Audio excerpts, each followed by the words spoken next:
我的心啊，你要稱頌耶和華，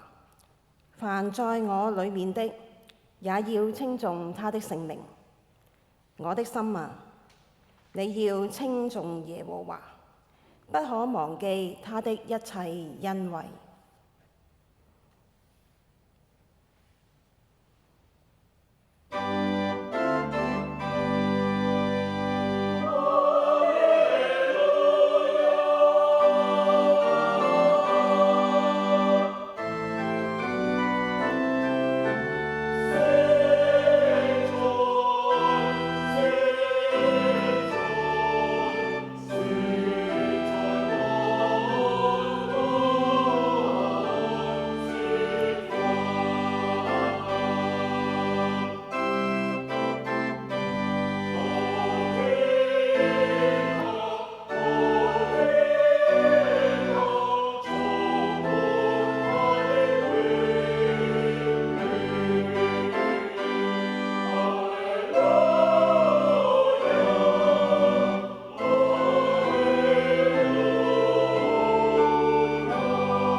喺呢個主日，我哋一齊嚟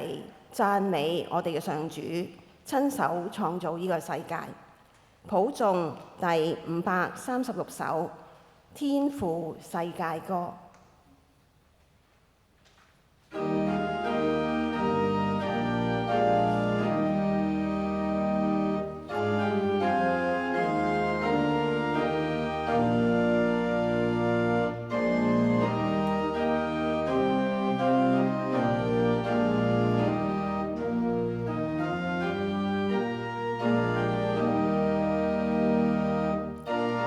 請起立。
清楚。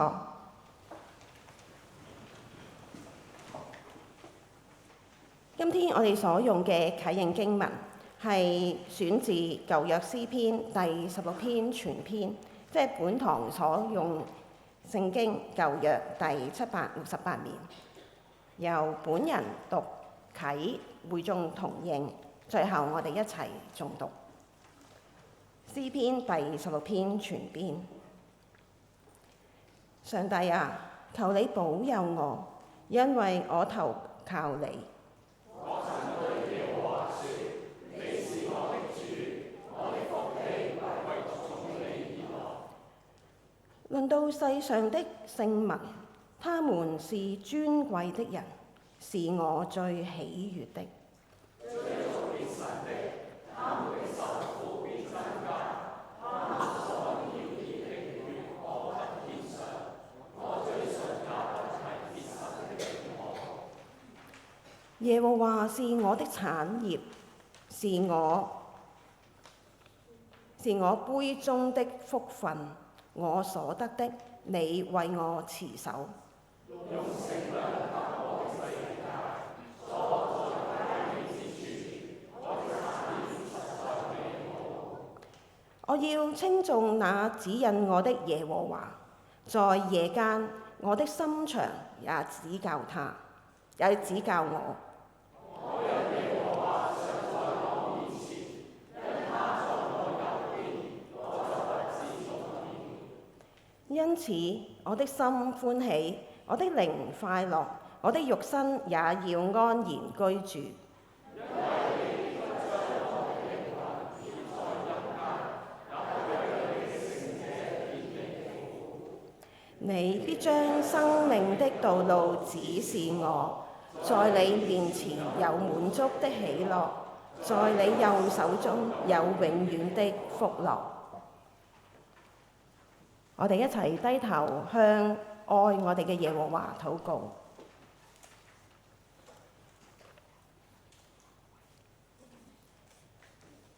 這是天父嘅世界，萬物都係主手所造成。上主係王，掌管萬有。我哋雖然有憂傷，有愁煩，世界都似乎仍然有邪惡，但係主仍然掌管。聖哉，聖哉，聖哉！感謝我哋嘅天父，因為你冇離棄我哋，你冇放低我哋。喺呢個彎曲悖謬嘅世代，你仍然帶領我哋，仍然掌管我哋嘅生命。我哋要感謝你，我哋要向你認罪，承認我哋所犯嘅過。我哋要向你祈求，為我哋所遭遇嘅困境、不幸尋求出路，尋求你嘅幫助。我哋亦都要向你感恩，因為你對我哋每一個人每一次嘅搭救。今日係主日，亦都係兒童主日。我哋求天父教導我哋，俾我哋有機會、有能力、有耐性、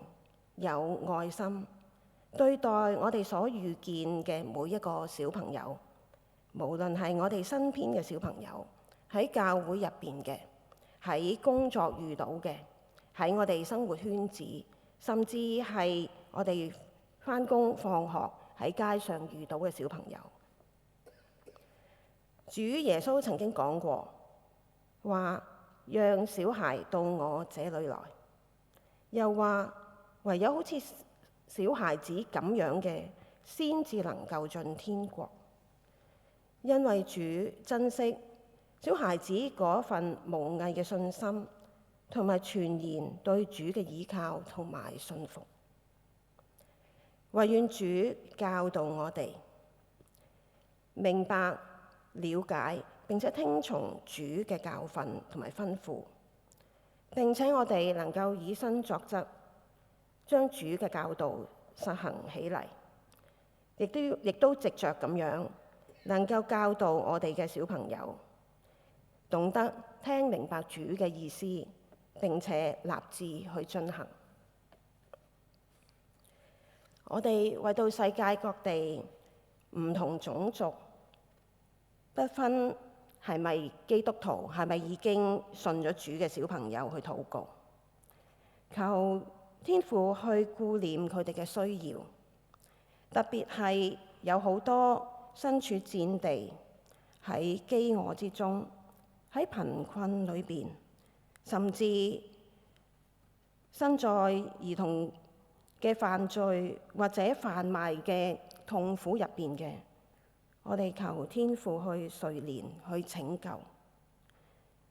並且我哋為到教會去感謝主，因為天父俾我哋教會有一班願意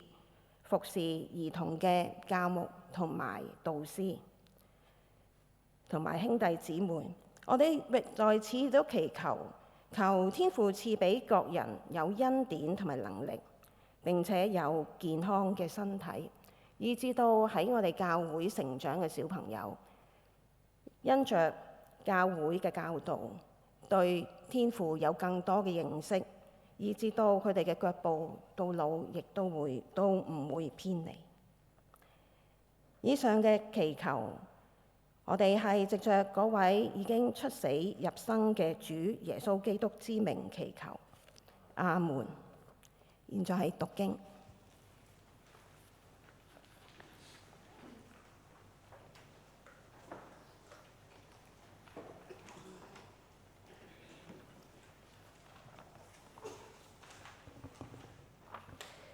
恭讀路加福音第9章51至62節。耶穌被接上升的日子將到，他決定面向耶路撒冷走去。他打發使者在他前頭走，他們進了撒瑪利亞的一個村莊，要為他作準備。那裏的人不接待他，因為他面向着耶路撒冷去。他的門徒雅各和約翰看見了，就說：主啊，你要我們吩咐火從天上降下來，消滅他們嗎？耶穌轉身責備兩個門徒，於是他們就往別的村莊去了。他們在路上走的時候，有一個人對耶穌說：你無論往哪裏去，我都要跟從你。耶穌對他說：狐狸有洞，天空的飛鳥有窩，人子卻沒有枕頭的地方。他又對另一個人說：來跟從我。那人說：主啊，容許我先回去埋葬我的父親。耶穌對他說：讓死人埋葬他們的死人，你只管去傳講神的國。又有一人說：主啊，我要跟從你，但容許我先去辭別我家裏的人。耶穌對他說：手扶着犁向後看的人，不配進神的國。這是上主的福音。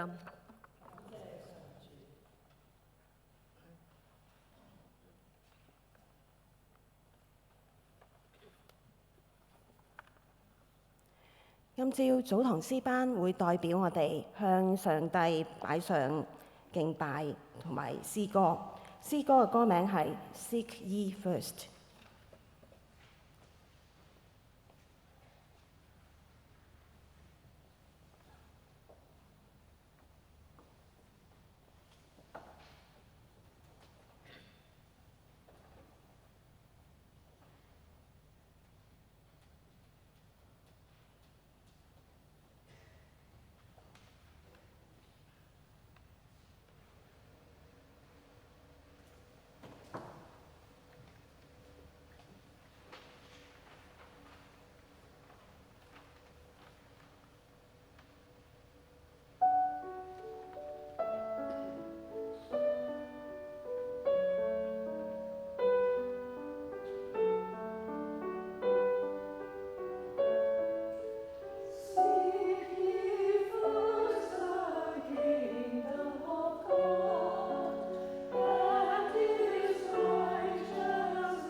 詩班嘅歌聲再一次提醒我哋，真係要尋求耶和華。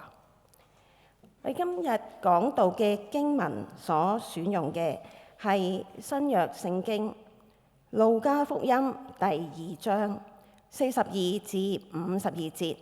即係本堂所用嘅和修版聖經新約第90面。聖經係咁記載，係講述耶穌嘅故事。當他12歲的時候，他們按着過節的規矩上去，守滿了節期，他們回去。孩童耶穌仍舊在耶路撒冷，他的父母並不知道，以為他在同行的人中間。走了一天的路程，才在親屬和熟悉的人中找他。既找不着，就回耶路撒冷去找他。過了3天，他們發現他在聖殿裏，坐在教師中間，一面聽一面問。凡聽見他的人都對他的聰明和應對感到驚奇。他父母看見就很驚奇。他母親對他說：我兒啊，為什麼對我們這樣做呢？看啊，你父親和我很焦急，到處找你。耶穌對他們說：為什麼找我呢？難道你們不知道我應當在我父的家裏嗎？他所說的這話，他們不明白。他就同他們下去，回到拿撒勒，並且順從他們。他母親把這一切的事都存在心裏。耶穌的智慧和身量，並上帝和人喜愛他的心，都一齊增長。今日早堂由本堂李寶恩宣教師講道，佢嘅講題係一面聽一面問，以天父的事為念。請寶恩宣。各位弟兄姊妹早晨，主內平安啊！今日係兒童主日，唔知道咧，大家喺你日常嘅生活裏面咧，有冇接觸到一啲嘅兒童啊？係啊，都有唔少人岌頭。有冇人喺教會裏面係侍奉緊兒童㗎？係，我哋當中都有喺當裏面嘅一啲嘅教友啦。有冇人係而家係好近距離咁樣同兒童一齊生活緊㗎？你湊孫啊、湊仔女啊咁樣，我都有喎，唔少喎，係啊。如果我哋咧今日去回想一下自己係兒童嘅時候，唔知道你覺得同今天嘅你有咩分別？有咩最大嘅唔同呢？當我哋咧係去對於世界嘅一啲偉人啦、名人產生興趣嘅時候，我哋往往咧都會好好奇佢哋唔同階段有啲咩變化，有啲乜嘢嘅得着，或者咧佢哋喺唔同階段點樣去啟蒙佢成為一個嘅偉大嘅人。特別咧好想去了解佢哋嘅年幼嘅時期。就例如咧，大家知唔知呢個係邊個啊？係愛迪生，被譽為世界上最偉大嘅發明家。愛迪生佢細個嘅時候咧，其實好曳㗎，成日俾老師去鬧佢啦，亦都咧但係咧因為佢咁曳咧，佢好多嘅諗法，好多嘅好奇心，佢對於科學咧係充滿咗熱情，佢好多嘢都好想去試。於是乎咧，佢曾經咧就係喺佢細個嘅時候咧，喺火車上面賣報紙。喺報紙嘅當中，佢學到嘅嘢，佢就攞翻屋企嘗試去到做實驗，然後呢一啲嘅經驗咧，一點一滴咁樣咧累積佢，成為咗佢日後去作為一個發明家嘅一個奠基嘅基礎。我哋嘅信仰裏面最重要、最核心嘅人物主耶穌，佢喺聖經嘅當中所去記載關於佢嘅童年嘅描述呢，卻係咧十分之有限嘅。我哋咧喺4卷嘅福音書嘅裏面呢，唯一咧係喺路加福音呢一個啱啱主禮讀到嘅呢段經文裏面呢，係有講到耶穌童年嘅時期發生嘅事情。路加福音2章41到52節，耶穌佢12歲嘅時候，隨住佢爸爸媽媽約瑟同埋瑪利亞去耶路撒冷過逾越節。過完呢一個節之後呢，就翻去咯。但係喺回程嘅途中呢，爸爸媽媽都冇發現到佢，甚至乎所有嘅親戚朋友同行嘅隊伍呢，都冇發現到佢。於是呢，約瑟瑪利亞好焦急咁樣去翻去一路去揾，最終揾到去耶路撒冷，揾到去聖殿嘅裏面，見到耶穌喺當中，一面聽一面問，有應對，好聰明，讓到每一個在場嘅人都感到十分之驚奇。就讓我哋以耶穌佢作為孩童嘅呢一個故事，佢一面聽一面問，以天父嘅事為念嘅時候，作為我哋今天去到思想嘅課題，亦都求主去幫助我哋去明白佢俾我哋嘅真理係啲乜嘢。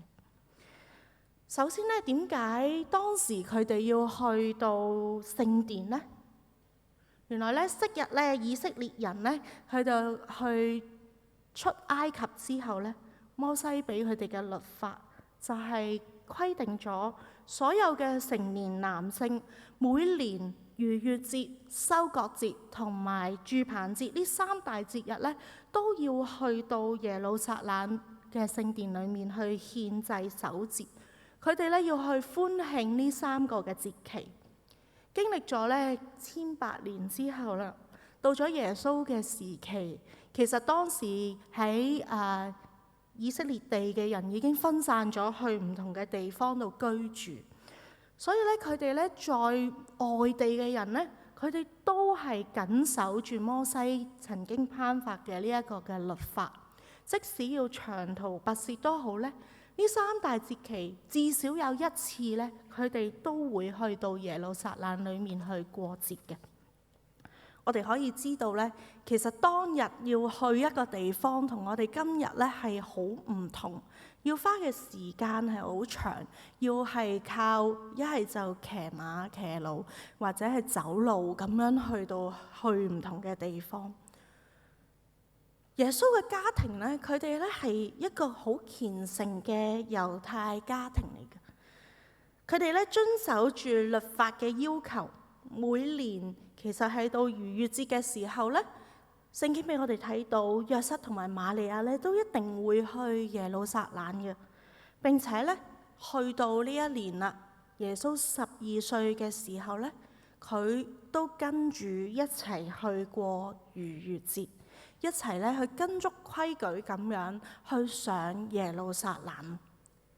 猶太嘅男仔，佢哋喺13歲之前呢，其實都係兒童，都係稱為孩子；而女仔呢，佢哋呢就係去到12歲之前，佢哋都係稱為孩子。以色列人呢，好特別去着重一樣嘢呢，就係兒童嘅教育，特別係佢哋嘅宗教嘅傳承。父母係好有責任咁樣去將上帝嘅説話啦、摩西嘅律例典章咧，去到傳承俾佢哋。孩童由佢哋6歲到12歲咧，就要去學習呢一啲嘅律法。到男孩子滿12歲，即將要過13歲生日嘅呢一段期間呢，可以話係一個重要嘅日子。因為咧13歲佢脫離呢一個孩童階段咧，就要去進到去聖殿裏面去行成人禮嘅一個典禮，去到轉身咧去成為一個叫做律法之子，又或者恩約之子嘅一個身份，作一個有屬靈責任嘅大人，即係咧佢喺猶太嘅傳統上面能夠信仰獨立啦，能夠接受社會嘅權利義務啦，並且咧肩負咗宗教上面嘅責任，佢要行出好行為啦。喺呢個期間，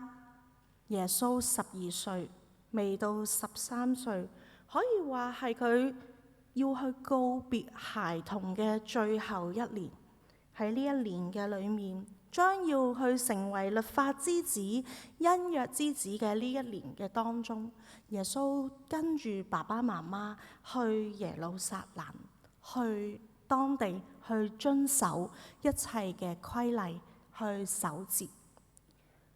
一家人呢要去出行呢，其實呢係一件好興奮嘅事，有好多嘢佢要預備啦，亦都呢有好多嘅沿途嘅事情，佢哋會有唔同嘅新發現、唔同嘅理解、唔同嘅得着。猶太人呢，佢哋去耶路撒冷守節呢，通常呢都係一大班人結伴同行嘅，因為大家呢守節嘅期間都係同一個星期。所以嗰個星期咧，就大家一窩蜂咁樣咧，一齊出發，一齊走。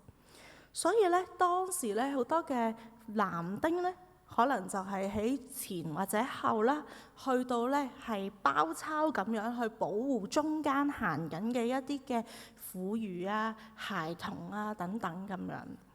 咁咧，而咧到佢哋行到咁上下，去到晚上要去住宿過夜嘅時候咧，先至咧去各歸各家咁樣去揾翻自己嘅家人。約瑟同埋瑪利亞咧，都一路以為咧耶穌就係喺呢個大隊伍嘅中間，又或者係跟住咗對方而行。所以咧喺佢哋一路行咗一日嘅時候，直到晚上突然間發現耶穌唔見咗。佢哋不斷咁樣喺自己嘅親屬同埋熟人之間去問去揾，於是都係見唔到。揾唔到嘅時候呢，佢哋唯一嘅判斷就係可能要翻去原路啦，翻去耶路撒冷嘅裏面啦，翻去當中呢去揾耶穌。結果呢，佢哋呢就揾咗3日。終於又攰又心急，心力交瘁咁樣返到去耶路撒冷。耶穌嗰陣時喺邊一度呢？原來咧喺逾越節嘅期間呢，好多嘅拉比啊，佢哋係習慣呢，係喺聖殿嘅裏面呢，去當着眾人呢，去公開討論一啲嘅宗教同埋神學問題。因為大家都係嗰個時候嚟啊嘛，咁所以咧就會有好多唔同嘅人咧去想去問多啲問題，想去知多啲咧，就係喺嗰個情況下發生啦。律法教師咧，佢哋都會帶住自己嘅門徒咧嚟到去一齊去參與呢一啲嘅小組討論嘅喎。而耶穌咧當時咧好可能咧就係穿插咗喺呢一啲一圈圈嘅講學嘅裡面。喺當中呢，佢聆聽、去討論，好熱切咁樣去尋求知識，投入喺當中拉比律法教師佢哋嘅教導。所以咧，當約瑟同埋瑪利亞咧，佢哋返到去耶路撒冷嘅時候，佢見到耶穌就係喺聖殿附近，去同咧一群嘅聖經教師裏面咧去到做討論。喺問答嘅裏面，聽得見佢嘅人係聽到佢係對於佢所去想去問嘅問題啦，甚至乎佢所回答嘅都係十分之有聰明，個應對咧，讓到大家咧都覺得好驚訝。並且咧喺整個過程裏面咧，耶穌係一面聽一面問。我哋可以見到孩童耶穌佢喺呢一度咧，佢係好熱切咁樣去學求，去認識天父嘅話更多。佢哋唔係咩都亂講嘅，佢哋係好集中咁樣去講宗教上面嘅嘢、神學上面嘅嘢。呢個係耶穌嘅學習態度，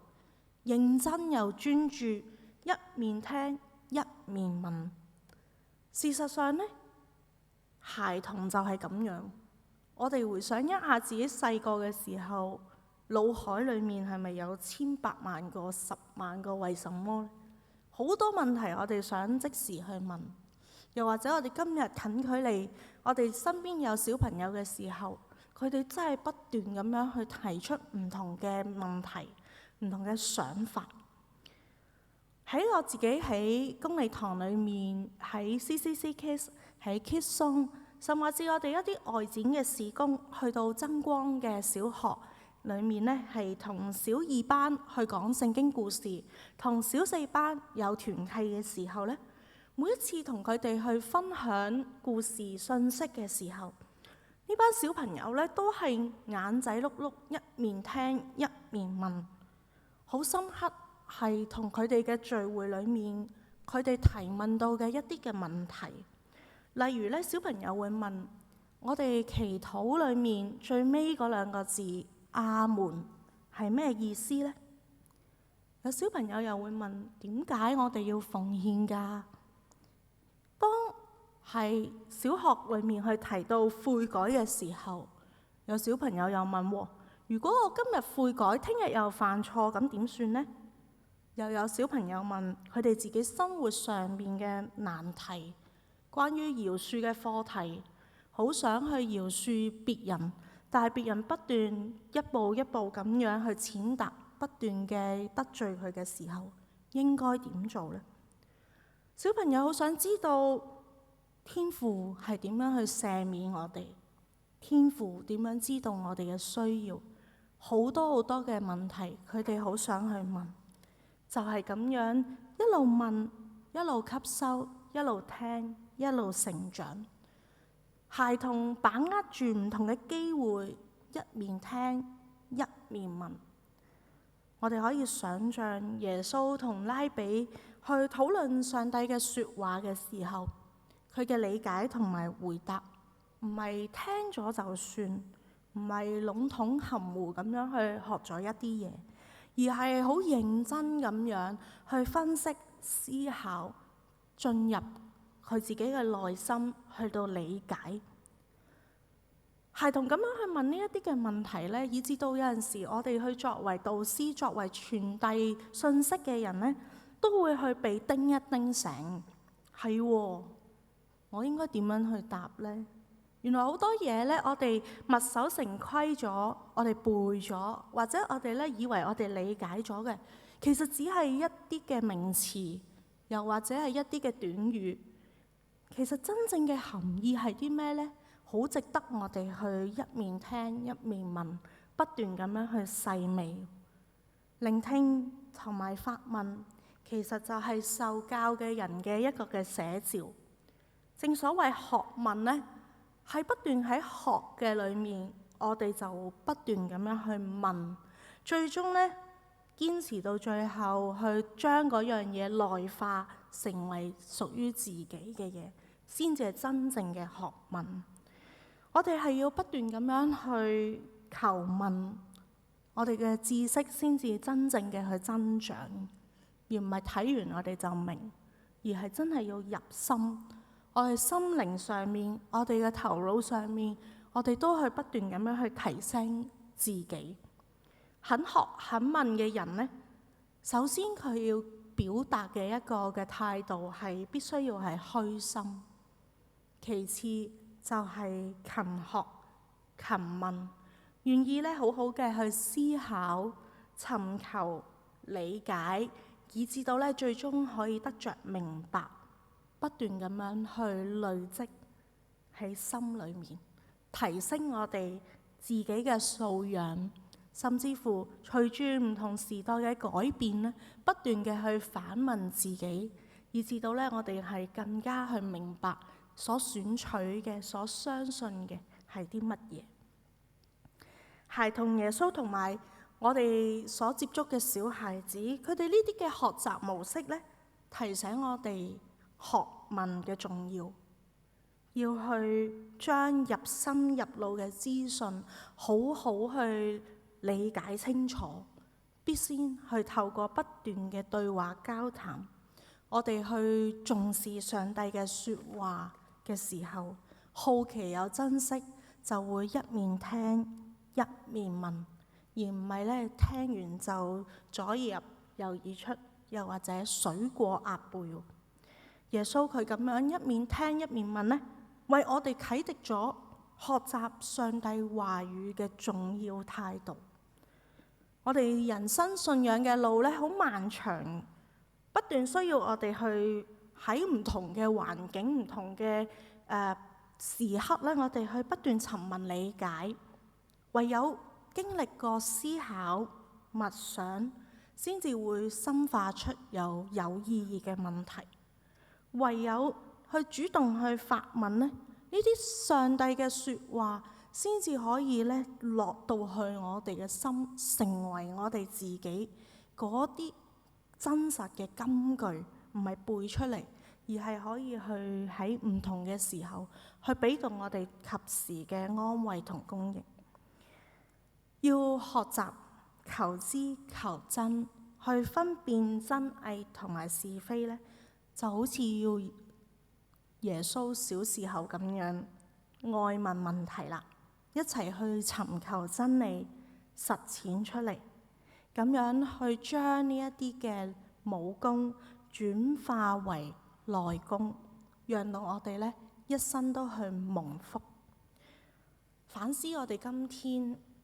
我哋嘅信仰裏面有冇好似孩童嘅心思反應咁樣，一面聽一面問呢？時常去以天父嘅事為念呢？今日我哋有冇一啲嘢去阻攔咗我哋呢一份嘅孩童嘅心呢？定係我哋係咪唔單止聽，其實我哋都係經常性去問關於上帝嘅問題呢？瑪利亞咧同耶穌咧佢嘅對話咧，俾我哋去體會到，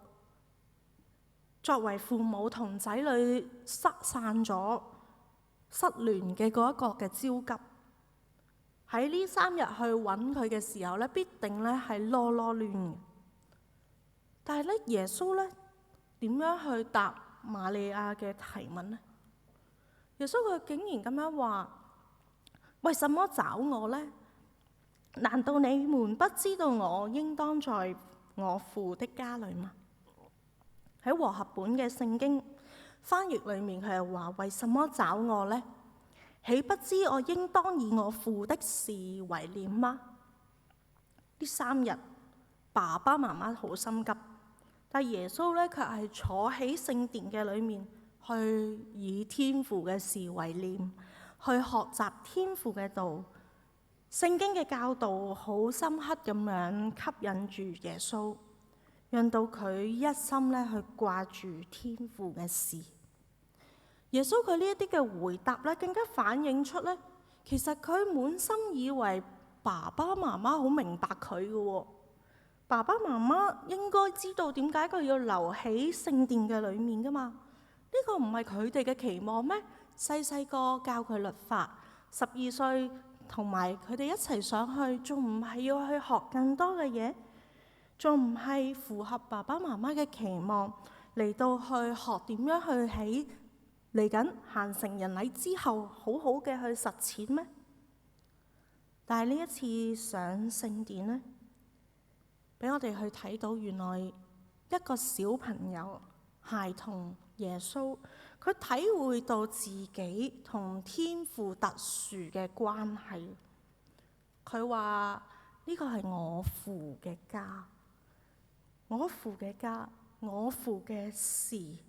所以佢留喺當中，去到學習，所以咧以至佢就去同爸爸媽媽去脫開咗佢哋嘅隊伍啦。佢唔係貪玩，唔係冇責任，唔係唔理佢嘅屋企人，而係好清楚自己嘅身份，佢自己嘅使命，好清楚佢同天父以及地上父母嘅關係係啲乜嘢。耶穌同天父佢去建立個別嘅一個關係，呢個關係包含咗佢對天父嘅敬畏同埋愛心，同埋佢對天父嘅信心，以至咧佢嘅信仰咧唔係只係屬於一個二手嘅產物。老師咁教佢就咁聽，爸爸媽媽咁教佢就咁聽，而係佢要去累積，去一手咁樣去經驗呢一個信仰。我哋每一個人都會有靈性嘅需求，以至到咧我哋有限嘅自己咧可以去超越，去想咧去超越一啲咧，去俾自己去想同一啲去超越自己，比自己更大嘅去相遇。呢個係我哋嘅靈性嘅渴求，因為我哋體會到人嘅有限，我哋想探知無限嘅係點樣樣。我哋渴望生命可以活得更加豐盛，可以咧去付出愛，可以追求永恆嘅價值，又或者可以去接觸到真善美嘅事物，而去感到驚嘆，又或者咧我哋去發現咧無限嘅世界係幾咁嘅偉大同埋浩瀚。呢啲咧敬畏呢一啲嘅心咧，都係一啲靈性探知嘅一啲嘅表現嚟嘅。我哋基督徒嘅靈命塑造咧，係用上帝嘅啟示作為終極嘅價值，根據上帝所創造人嘅心意，耶穌基督嘅救贖，靠住聖靈嘅能力與主去聯合，喺我哋信仰群體嘅裏面咧，去繼續嘅去發展同上帝嘅關係，成為基督徒嘅一個嘅好榜樣樣式。所以咧，呢個靈命咧係好重要。我哋今天我哋去探求、去探知，我哋去專注嘅其實係啲乜嘢呢？我哋有冇去掛念天國嘅事情、天父嘅旨意？我哋世界上面今日我哋所生活，有冇一啲嘢係吸住咗我哋？其實反而叫我哋同天父嘅距離越行越遠，聽唔清父嘅聲音呢，以至到我哋嘅靈性係受限咁樣去到被培育去成長呢？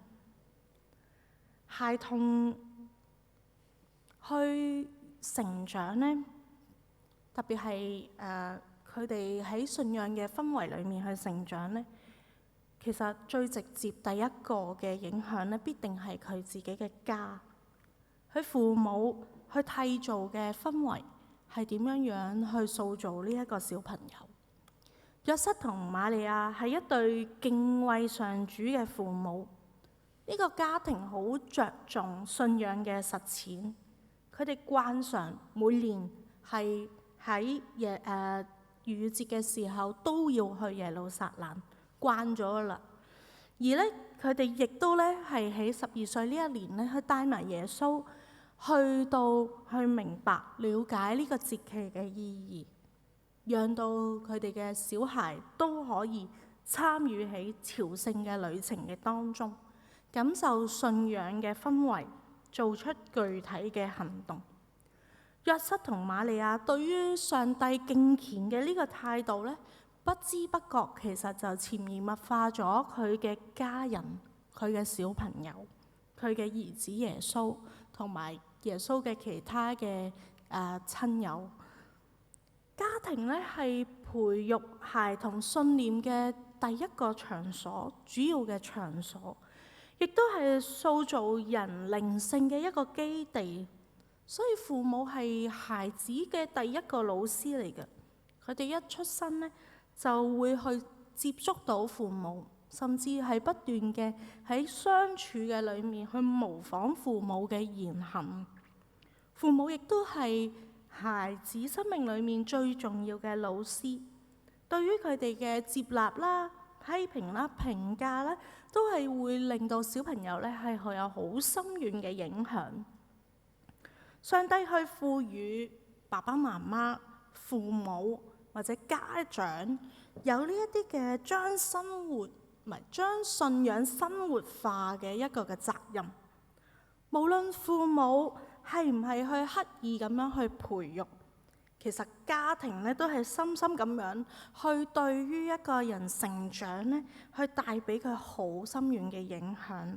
特別如果有信仰嘅時候咧，會係將呢個信仰嘅理解咧，係帶俾佢一個好深遠嘅影響。父母同神嘅關係，好影響到子女點樣去睇呢一個神係點樣嘅神。父母佢亦都會有內心嘅掙扎，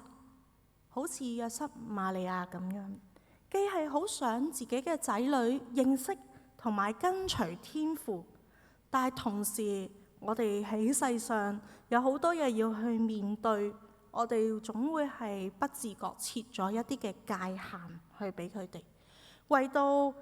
兒女、為到小朋友去設限，去讓佢哋呢係喺一個我哋看為比較安全嘅環境底下去認識同埋跟隨天父。但係耶穌同爸爸媽媽咁樣嘅對答，亦都對好多作為屬靈長輩、屬靈父母作出嘅提醒，讓我哋嘅孩童認識佢哋自己係屬於天父，呢個係好重要。甚至乎讓佢哋對天父嘅委身要去超越對父母自己，好重要，而唔係去限制佢哋去對天父嘅愛、對天父嘅敬畏。今時今日我哋好多時候，我哋特別喺一個好忙嘅社會嘅當中，我哋會去幫小朋友安排咗好多唔同類型嘅活動、補習班，甚至考試前要加操，限制咗佢哋好多嘅時間，限制咗佢哋咧好多嘅空間咧，去探索自己嘅靈性，好多嘅同天父之間嘅關係。所以咧，呢個對於我哋嚟講係一個好重要嘅去提醒，耶穌同天父嘅關係係由心而發嘅一份敬畏，一份愛。但係呢一份愛呢，無損佢喺地上面點樣去順從佢嘅父母，冇去阻礙佢，冇去令到佢呢係唔再去聽父母嘅説話。反而耶穌呢喺經文裏面第51節咁樣話，佢哋一齊翻去嘅時候，喺拿撒勒佢哋嘅家鄉，係好順從佢嘅父母，好努力咁樣係活出佢地上面作兒子嘅責任，直至到30歲之後，耶穌佢離開佢嘅家，去回應天父嘅召命，去實踐喺地上面去傳道嘅工作。呢個係喺家庭、喺教會同埋好多一代一代嘅屬靈前輩共同努力培養出嚟，讓我哋咧都係為到我哋嘅後代、我哋嘅下一代，我哋去肩負喺呢一個重要嘅屬靈責任，使到世世代代嘅孩童，佢哋喺年少嘅時候去揾到呢一份同天父嘅關係，去成為上主嘅門徒，成為上帝家嘅僕人同埋天國嘅精兵。因為當我哋咧去睇重我哋自身同天父關係嘅時候，我哋敬畏天父嘅時候咧，其實我哋嘅後代都會去因此去以我哋所做嘅，去我哋嘅態度咧，去被感染，去到咧一齊咧去尋找呢一個神係點樣嘅神。最後咧，經文佢話耶穌嘅智慧同埋身量，並上帝和人喜愛他的心都一齊增長。我哋睇到呢個係一個全面性嘅增長成長。耶穌嘅智慧、靈性、待人接物、上帝同人喜愛佢嘅心，一齊係咁樣去增長成長。其實孩童有靈性嘅需求以及洞察力。所以咧，無論我哋今天作為父母、導師、屬靈前輩，我哋都唔好去到忽略我哋對孩童嘅屬靈負擔，導致我哋咧限制咗佢哋，冇好好咁樣去幫助佢哋喺信仰氛圍裡面去成長。反而我哋更加要係協助孩童佢哋嘅屬靈生命成長，呢個係基督化嘅家庭教會嘅責任，讓小朋友喺一個有信仰氛圍下嘅環境長大，使到佢哋嘅提問去被重視，幫助佢哋更加積極嘅去問，更加積極咁樣去學慕神嘅真理、神嘅說話，打從心底嘅去敬畏。同時我哋亦都去藉住耶穌嘅呢一個一面聽一面問嘅片段，去省察我哋自己。今日我哋嘅心係喺邊一度呢？耶穌佢話：豈不知我應當以我父的事為念麼？願我哋都學像小孩子，學像孩童耶穌，去恢復單純嘅心，去到追尋上主嘅話，一面聽一面問，讓信仰進入我哋嘅心，滋長我哋嘅生命，使到我哋智慧同心量，並上帝和人喜愛我哋嘅心都一齊增長。阿們。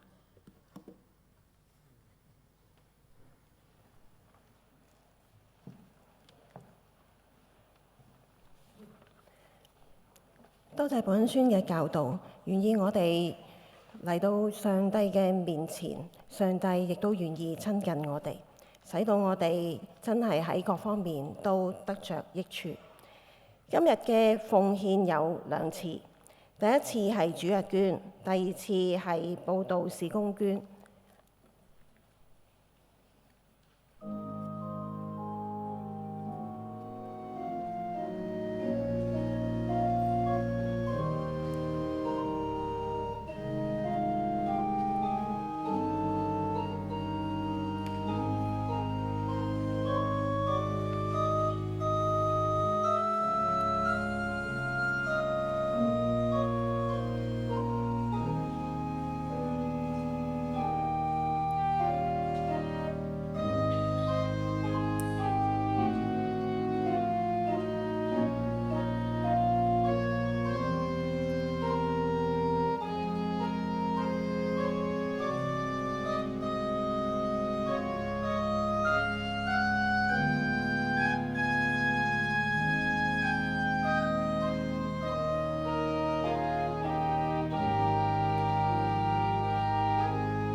就一齊起立，我哋向上帝奉獻禱告。慈賜我哋一切嘅上主，我哋感謝你，感謝你賜俾我哋豐豐足足，並讓我哋嘅生命有依靠，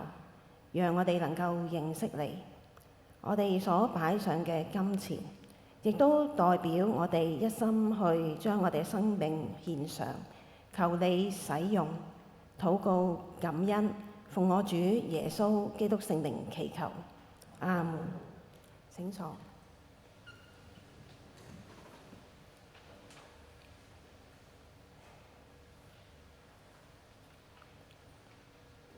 我哋唱嘅回應詩歌，用5樣嘢去向上帝祈求。我哋嘅生命就好似光、花、歌、像、是呢5樣嘢，願意我哋生命都好似呢5樣，願上帝去俾我哋呢個嘅應許。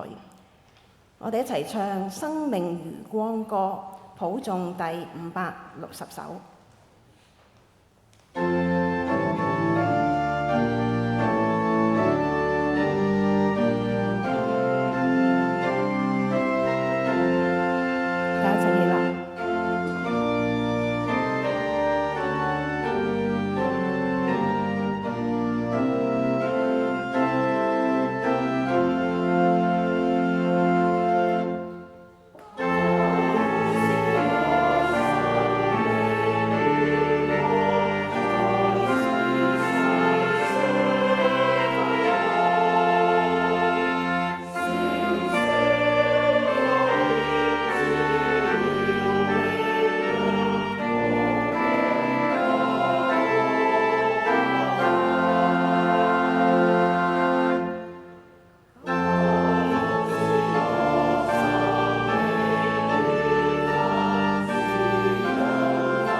請研習啦！我哋以耶穌基督教導嘅我哋嘅禱文向上帝禱告，之後由袁永順牧師差遣祝福。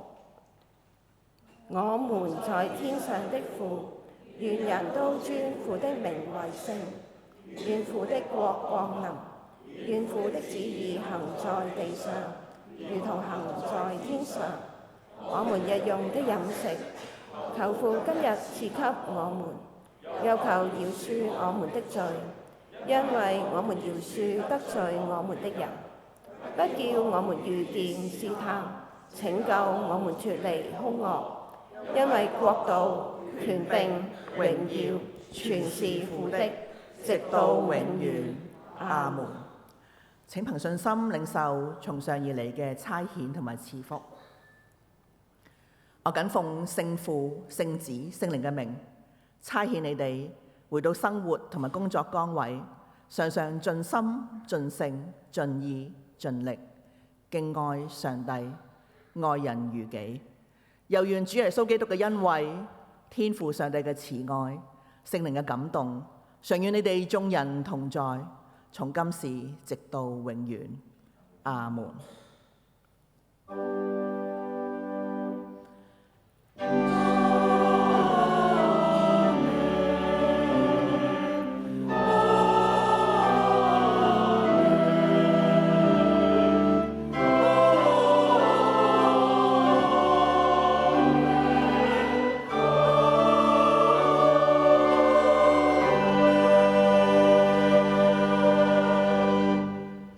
大家請坐。首先問下有冇新嚟教會嘅朋友第一次嚟公理堂聚會㗎？好想歡迎你。如果你係嘅話，可以輕輕舉一舉手。我望落都係好熟口面啊！我哋咧同隔離嗰位打個招呼，問下安，主持你平安。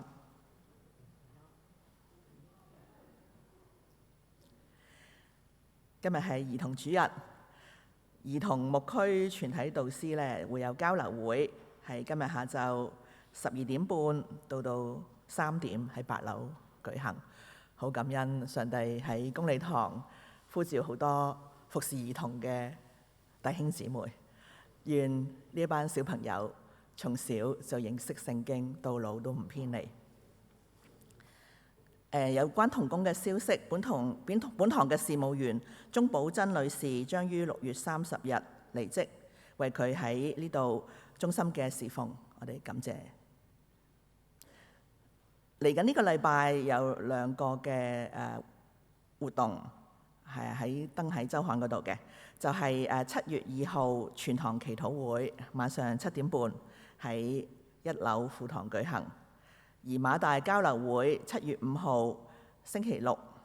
下晝2點至到4點喺禮頓道堂19樓舉行。週目係照顧者嘅全人健康。咁有一啲嘅預告啦。少年牧區暑期嘅活動有2個預告，就有暑期嘅營會啦，就係7月30號至到31號。喺仍然咧係接受報名嘅，請大家咧留意。對象係升中1至到大專嘅學生。少年牧區第2個嘅預告咧就係咖啡及拉花工作坊，就係8月5號星期2同埋8月8號星期5。咁對象就係在學嘅青少年優先。咁如果想報名或者查詢關於2項嘅活動咧，請同黃可安宣教師聯絡。咁咧，另外有一個預告咧，就係公理協進團7月份嘅專題講座《香港年金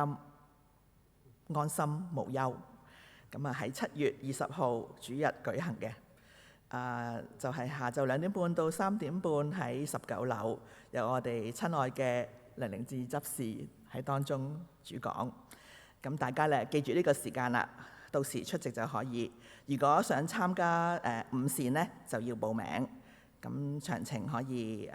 留意週刊。生命之道查經嚟緊嘅主題咧係教牧書信腓利門書，喺9月18號至到11月6號星期4，都係同過往一樣呢，就有日間同埋晚間課程，地點喺禮頓道堂5樓嘅。已經開始網上報名㗎啦，大家可以留意。家事報告係到呢度。今日早堂崇拜即將禮成，詩班主禮同埋牧師先行退席，待電樂彈奏完畢，大家可以安靜散會。